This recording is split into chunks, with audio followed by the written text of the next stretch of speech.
During last week's Republican presidential debate, which actually took place the day after Republicans got their butts handed to them in Tuesday's elections, Republican presidential candidate Vivek Ramaswamy got on stage and talked about the losses that his party suffered the night before.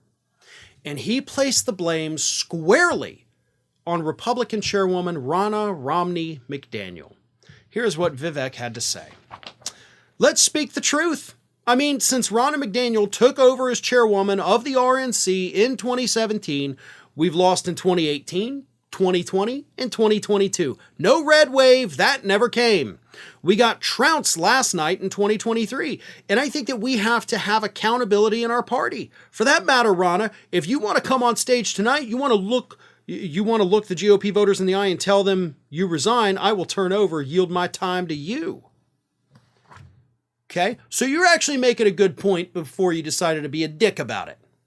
Yeah, that's what happened. But Ronna McDaniel, having significant sway over the Republican Party, obviously is the chair of the RNC, decided instead of showing up at the debate stage, she decided to go on Fox News and whine about what Vivek had to say. Here is what Ronna McDaniel said the next day to Fox News host Stuart Varney. You know, listen, he's at 4%. He needs a headline. I'm going to say what I've been saying to the Republicans all along. Our headline should be about Joe Biden, the border, crime, terrible things that are happening in this country that the American people are looking to our party for solutions. But I also will stand by my record as RNC chair.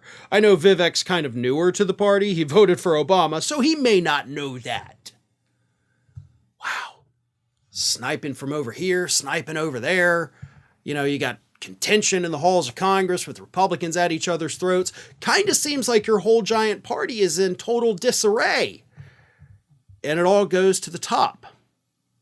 And unfortunately for Ronna, she is in fact at the top. Now, what's funny about what Vivek said at the Republican debate is that I also had a video that premiered on Ring of Fire before the presidential debate where I literally said the exact same thing. Honestly, it was almost like, up until the part where he challenged her to come up on stage, it was like Vivek was just reading the transcript of my video. Because I talked about how Republicans were blaming Trump, but that it's not actually his fault, it's actually Ronna's fault. I brought up the fact that they have literally underperformed in every single election since she took over as the chief of the party. And that's what Vivek said. So Vivek is correct. The Republican Party has a very significant problem, and the problems start with the person at the top. And that person at the top is Ronna McDaniel. She lost in 2018 when we had the giant blue wave, lost in 2020, lost the Senate and the House, and, well, she didn't win back the House, and they lost the presidency. In 2022, right, last year's elections, Republicans had predicted that they were going to pick up 60 to 70 seats. That was their estimation, 60 to 70 seats. They got 10. You got 10. That's Ronna. They got their butts handed to them last week. That's Ronna.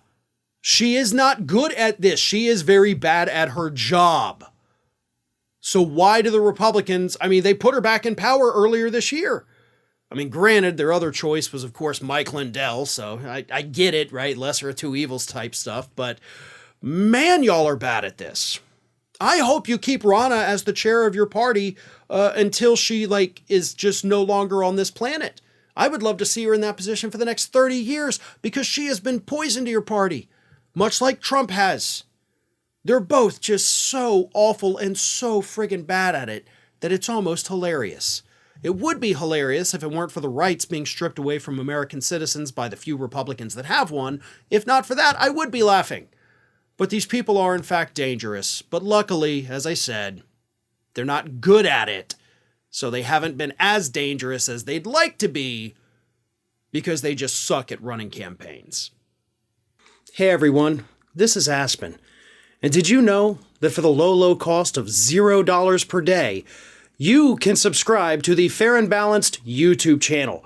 We also encourage you to like, comment, and share. But again, click that subscribe button and help Aspen not be so grumpy.